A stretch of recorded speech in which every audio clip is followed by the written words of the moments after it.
Yeah, yes, I know that. Wow, man, I can't even do my own show. I got to listen to the master.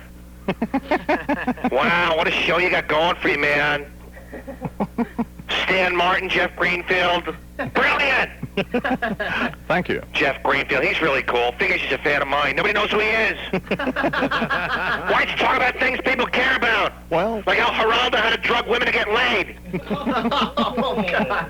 I don't know, but if I'm trying to do it with Bette Midler, I think I'm the one to be taking drugs. You have to get me high to want to sleep with her. Of course she had to be sedated. To do it with him? You don't have to worry about that, though, do you? No. You have no problems having sex. Nobody resists. Just give the mortician a couple of bucks. It's wham, bam, thank you, man. Murray the K? Why'd you play McGraw at the park? Then everybody you put to sleep will stay asleep. Who are you, Oogie Pringle? Oogie Pringle. What do you need equipment for? It's AM. What do you need? A couple of more juice cans and some more string? Hey, could you play Mr. Big Stuff and dedicate it to Robert Maxwell? Ah, my ass. 19 after 8, I'm Mr. the Morning. It's time for sports. Morning, Howard. How you doing, it's Howard? Yeah, I know that. Boy, Tennis Boy was really scintillating. Well... I wish you would die from a heart attack. Somebody find you naked in the water. What's with all the media coverage, Imus? New York Magazine, Primetime Live. Now you got Pablo Guzman. Yeah. What's he doing, a piece about you for Channel 47? Telemundo. Mira el Loco Imus, El Rey del Radio 7 to 6. You're washed up. No, I'm not. I hope the next TV you do is Unsolved Mysteries. Who stuck a knife in Imus? That'd be a mini-series, get all the suspects in. Moron. That's Mr. Moron to you, pal. Yeah, maybe they like to get all over the footage you pee in a phone booth. We have to continue to bring that up. Let's go to the videotape. Oh, I guess it's not a long-distance call. Get it? Yeah. Yes, Joe. Yeah, I got it. It's 20 minutes after 8 now, 20 in New York. My watch. And I am Imus. Thanks a lot. You're really providing a service to America. Buy a clock. Don't you have your own program to do? Yeah, Robin's still laughing at something I said an hour ago. Here's Mike Breen. Good morning, Mike. 10. Imus in the morning on Sports Radio 66 WFAN. Next to me, I'll never know. Well, Do you have a home? yes. Well, go to it. Anyway, that was, of course, the late, great Jim Croce, Time in a Bottle. You did some time in a bottle, didn't you? Like to stick you back in it, put the cork in and throw you overboard. Hey, speaking of overboard, how about Bob Maxwell doing his impression of the Poseidon Adventure, huh? Man, and everyone was so amazed at how quickly they discovered the body. Well, of course they did. They probably picked him up on the radar. Hey, I wish I could have been on that Spanish Coast Guard boat when they found this gob floating in the water, huh? Mira, land ho. Of course, it took a while to release the body. Guess because they wanted to make sure they extracted all the ambergris first. Boy, they really been dropping like flies lately, huh? Well, Just goes to show you, we're all dancing on the edge. Do not ask for whom the bell tolls.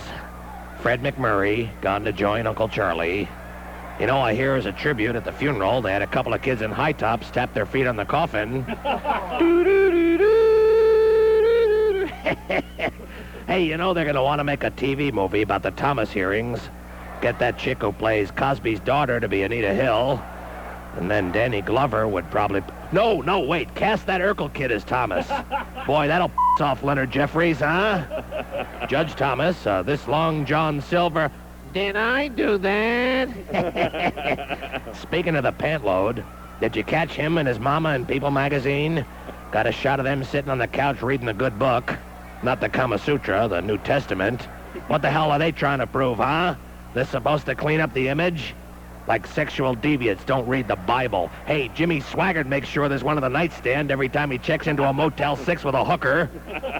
You know, I love these people who hide behind Jesus to escape their sordid little lives. David Duke found Christ, not that he was ever missing. And he's carrying that old rugged cross, so he should forget he used to run around burning them. But hey, he's asked Jesus for forgiveness. Not for his racist behavior, but for that stupid Bob's Big Boy haircut of his. I'm starting to think Barry McGuire was right. I do believe we're on the eve of destruction. But don't look for clues in the nightly news, because you're only going to find that Timmy the Gorilla was shipped from Cleveland to New York to some ape in heat. Talk about deja vu. Wasn't it just 20 years ago another gorilla was shipped off to New York from Cleveland? And he's been us ever since. Imus in the morning. Must have had a grudge against Mr. Dickey's Mr. Dinky at that point in time. Anyhow, for all the young people tuned into your program right now, let me say this, euphemistically. If you must envelop yourself in intimacy outside marriage, then please use a boogie-baggie. Okay, youngsters? Enough said. Issue 2, Louisiana. We should be thankful we're not faced at a national level with the dilemma Louisianans confront this week at the state level, eh? David Duke or Edwin Edwards? What's the problem? The Butcher of Riga has plans for the weekend? Honest to God, Imo, suddenly David Duke would have us believe that the only initials in his background were NAACP. Yeah. And Edwards is trying to convince us he taught business ethics to Jesus Christ. The only thing those people can do is pull the lever and hope the voting booth explodes, in my view. Louisiana, our first breakaway republic. Yeah. And good riddance. Yeah. All right, issue 3. The anti-crime bill with its attendant gun control suggestion of a 5-day waiting period to purchase a handgun. Right. Insufficient, Imo. Oh. No good in my judgment. So how long would you suggest? 5 minutes. Just long enough to sign the warranty card, lock and load a clip, and go out and hunt down Will McDonough, Bob Costas, and Bill Parcells. Because it's come down to me or them, Dono. Right. One more pre-game show, and I'm killing myself if I can't get to them first. Right. God, what an annoying bunch of buttheads, huh? Say, I heard about your furnace problem up there in Southport, J.D. Before you go spending a lot of money, I'm sure it's just that your pilot light's gone out. Right. Tell you what you do. Okay. Locate the pilot light tube, turn the gas to full on, take a common kitchen match, strike it, bend down there, yell, oil heat's a dinosaur, and so am I, and kiss your ass goodbye, baby. And that's opinion, J.D., from another person who sort of blew the up back there not so many years ago, Dick Nixon, the former president of the United States. Imus in the morning. Cartoonist and Mr. Jane Pauley, Gary Trudeau, who is once again in hot water with the major newspaper syndicates over this week's Doonesbury Dan Quayle comic strips. Apparently, all the hubbub is over the unsubstantiated allegations that, according to DEA files, Quayle, as an Indiana senator, used Quaaludes and other illegal pharmaceuticals. Although it's a tempting accusation, anyone who knows the boyish vice president will tell you that it's absolutely not true. He simply doesn't need the aid of illicit drugs. He's already naturally stupid. As a matter of fact, the Roller Company, manufacturer of the sleepy soporific, originally used Quayle as the model for the kind of reaction the drug would induce, and supposedly as a tribute named it Quaaludes. Or at least that's what Dan thinks, because as my sources tell me, he was overheard recently saying to his hockey puck-mouthed wife Marilyn, "Look, honey, they spelled it wrong." Oh well, why do you think they call it dope? Scandal of the week has to be the lawsuit involving the hirsute yet impish comedian Robin Williams and a case of STD. The star of the long-awaited mega-budgeted Steven Spielberg Christmas release Hook is being sued to the tune of $6.4 million for allegedly transferring herpes to a woman who claims to have had sexual contact with him. Problem is, she's already tested negative to the disease once before, and defense attorneys are using this little piece of information to disprove her accusations. If you ask me, the woman deserves at least a couple of bucks, if only for stating publicly that she actually slept with this missing link.